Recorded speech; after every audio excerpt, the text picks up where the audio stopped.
Hello and नमस्कार दोस्तों, मेरा नाम है अनुभव। आप देख रहे हैं यूनिक ऐप साइट्स एंड आपका बहुत बहुत स्वागत है हमारी को नई वीडियो में। और इस वीडियो में हम वेब डिज़ाइनिंग के इंपॉर्टेंट क्वेश्चंस या फिर टॉपिक्स को देखने वाले हैं। तो चलिए बिना किसी देरी के शुरू करते हैं।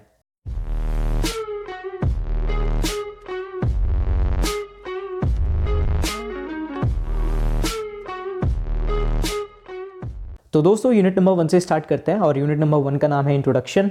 और इस यूनिट के जो इंपॉर्टेंट टॉपिक्स हैं या फिर जो क्वेश्चंस हैं वो है सबसे पहला प्लानिंग प्रोसेसेस। जब आप एक वेबसाइट को डिज़ाइन करते हो या बनाते हो तो उस टाइम पे क्या क्या प्लानिंग प्रोसेसेस आप यूज़ करते हो, तो वो आ जाता है आपका प्लानिंग प्रोसेसेस में।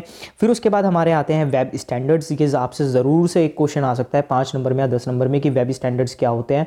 फिर उसके बाद आपका नेक्स्ट टॉपिक आता है वो है टाइप ऑफ वेबसाइट। जैसे कि हमें पता है कि डायनामिक एंड स्टैटिक वेबसाइट्स होती हैं, ठीक है, उनके बारे में ब्रीफ जो है आ सकता है। 5 नंबर का क्वेश्चन इसके अंदर से आ सकता है। फिर उसके बाद आपके W3 रिकमेंडेशंस की W3 जो है वो आपके क्या क्या रिकमेंडेशंस आपको देती है, क्या क्या पॉलिसीज़ आपको बनाती है या जो भी चीज़ें हैं वो कैसे कैसे करती है। फिर उसके बाद हमारा नेक्स्ट जो मोस्ट इंपॉर्टेंट टॉपिक है जिसमें से 10 नंबर का क्वेश्चन आने के चांसेस पूरे रहते हैं वो है HTML। HTML के अंदर आपको एक फॉर्म बनाने के लिए या फिर रजिस्ट्रेशन फॉर्म बनाने के लिए आ सकता है, तो कोडिंग वहाँ पे भी आपको लिखनी पड़ सकती है। तो प्लीज़ आप इसको भी ज़रूर से पढ़ के जाइएगा, अच्छे से HTML को पढ़ के जाइएगा।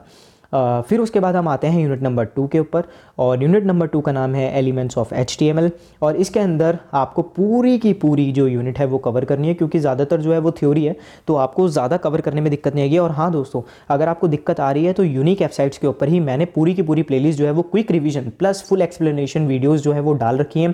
प्लीज़ आप डिस्क्रिप्शन बॉक्स के अंदर दिए गए लिंक को ज़रूर यूज़ कीजिएगा फॉर विजिटिंग दैट वीडियोज़। वो आपको बहुत ज़्यादा हेल्प करेंगी एग्ज़ाम को क्रैक करने के लिए, क्योंकि वेब डिज़ाइनिंग की क्विक और फुल एक्सप्लेनेशन वीडियोस दोनों हैं। तो आप जिसके अंदर आप कंफर्टेबल हो उन वीडियोस को आप रेफर कर सकते हो। तो यूनिट नंबर 2 के हो आपको पूरा कवर करना है। फिर उसके बाद आती है हमारी यूनिट नंबर 3 जिसका नाम है कॉन्सेप्ट ऑफ CSS।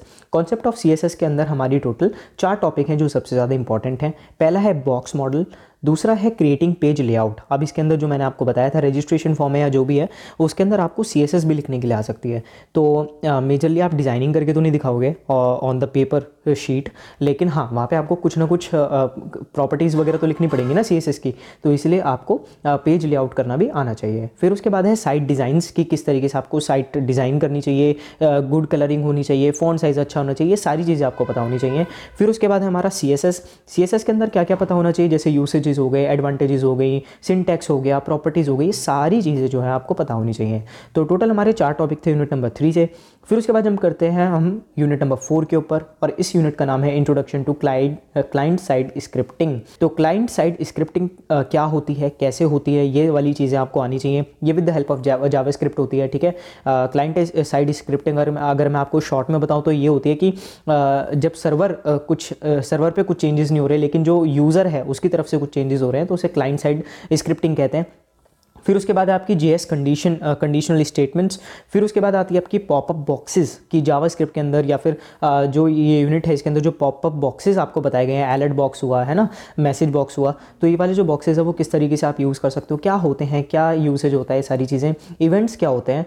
फिर उसके बाद आता है आपका वैलिडेशन फॉर्म्स, आप वैलिडेट कैसे करोगे फॉर्म को, ये इसका इंपॉर्टेंट टॉपिक है। दोस्तों आगे बढ़ने से पहले प्लीज़ हमारे चैनल यूनिक वेबसाइट्स को सब्सक्राइब कर देना, वीडियो को लाइक कर देना, शेयर कर देना और प्लीज़ मुझे कमेंट सेक्शन में ज़रूर बताना अगर आपका कोई सजेशन है, कुछ भी आपकी इश्यूज़ हैं, प्लीज़ मुझे लेट मी नो। और साथ ही साथ हमारा टेलीग्राम चैनल भी आप ज्वाइन कर सकते हो।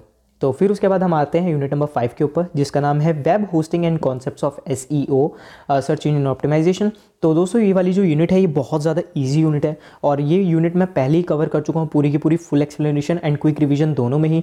तो if you want to follow you can follow that videos. और ये वाली यूनिट जो है वो आपको पूरी की पूरी कवर करनी है और 3 यूनिट आपको पूरी कवर कर लोगे तो बहुत अच्छा रहेगा, सो दैट आपके 60 नंबर जो है वो पूरे हो जाएंगे। और बाकी के जो 2 यूनिट हैं उसमें से आपको इंपॉर्टेंट पढ़ लेना चाहिए, जिससे आपके जो है वो 80+ नंबर जो है ओवरऑल जो है आने के चांसेस बढ़ जाते हैं। दोस्तों अगर आपने हमें यहाँ तक फॉलो किया है वीडियो में तो अब हमारा फ़र्ज़ बनता है आपको कुछ बोनस टिप्स देने का, और वो बोनस टिप्स हैं आपकी स्क्रीन के ऊपर। तो सबसे पहली बोनस टिप है कि आप 2 मार्क्स वाले क्वेश्चन जो है वो ज़रूर से पढ़ लेना। 2 मार्क्स वाले क्वेश्चन पढ़ने से आपके 20 नंबर जो है वो पक्के हो जाएंगे एग्जाम के अंदर। फिर उसके बाद हमारी आती है नेक्स्ट स्टेप जी की, वो है कि solve previous year question paper at least 3 years, मतलब कि 3 साल के अगर क्वेश्चन पेपर अवेलेबल हैं या फिर जितने भी साल के अवेलेबल हैं वो आप ज़रूर से सॉल्व कर लीजिएगा। बहुत ज़्यादा हाई चांसेस होते हैं कि वही वाले जो क्वेश्चन हैं वो आपके पेपर में आ जाएँ या फिर फंस जाएँ या फिर आपको मिल जाएँ, ठीक है। तो अगर आपने पहले से सॉल्व करे होंगे तो वो आपको बहुत ज़्यादा हेल्प करेंगे पेपर को क्रैक करने में, अच्छे मार्क्स गेन करने में। फिर उसके बाद हमारी नेक्स्ट टिप आती है right answers in clear hand writing. जितनी ज़्यादा क्लियर हैंड राइटिंग आप अपना बेस्ट देना, जितनी ज़्यादा क्लियर हैंड राइटिंग में आप लिख सकते हो उतनी क्लियर हैंड राइटिंग में लिखना, ठीक है। अच्छे से एक्सप्लेन करना आंसर्स को। फोर्थ टिप आती है हमारी do not make cuttings in answer sheet, मतलब कि आंसर शीट जो है उसके अंदर आप आंसर्स को ज़्यादा कटिंग मत करना, थोड़ी बहुत हो रही है कोई बात नहीं, लेकिन ज़्यादा कटिंग मत करना, ठीक है। पूरा का पूरा पेज काट दिया, इससे क्या होता है कि जो एग्जामिनर होता है ना उसको ये लगता है कि बच्चा तो कन्फ्यूज है, इसको मैं क्यों ज़्यादा प्रायोरिटी दूँ या फिर क्यों ज़्यादा नंबर दे रहा हूँ मैं, 10 मार्क्स के में भी मैं 8 नंबर क्यों दे रहा हूँ जबकि ये खुद कन्फ्यूज है ना। तो इसलिए आपको जो है वो कम कटिंग करनी चाहिए। राइट आंसर्स इन ऑर्डर्स, मतलब कि जो आंसर हैं उन्हें आप एक ऑर्डर में लिखो, चाहे सेक्शन A B C करो या फिर C B A करो। अगर किसी कारणवश आपको एक क्वेश्चन छोड़ना पड़ रहा है या 2 क्वेश्चन छोड़ने पड़ रहे हैं, मैं लास्ट में करूँगा या करूँगी, तो नॉट एन इशू, ये ज़्यादा बड़ा इशू नहीं है। लेकिन हाँ, आप ऐसा मत करना कि पहले आप सेक्शन A कर रहे हो फिर A पे जंप हो गए, A से फिर आप C पे जंप हो गए, फिर उसके बाद आप B कर रहे हो फिर B से C चले गए, C से A चले गए, है ना। तो ये बहुत ज़्यादा डिफिकल्ट हो जाता है एग्जामिनर के लिए भी आंसर शीट को चेक करना, और वो इरिटेट हो जाता है, फिर आपको वो मार्क्स वार्क्स काटने लगता है। तो इट्स बेटर कि आप एक ऑर्डर में आंसर्स लिखना।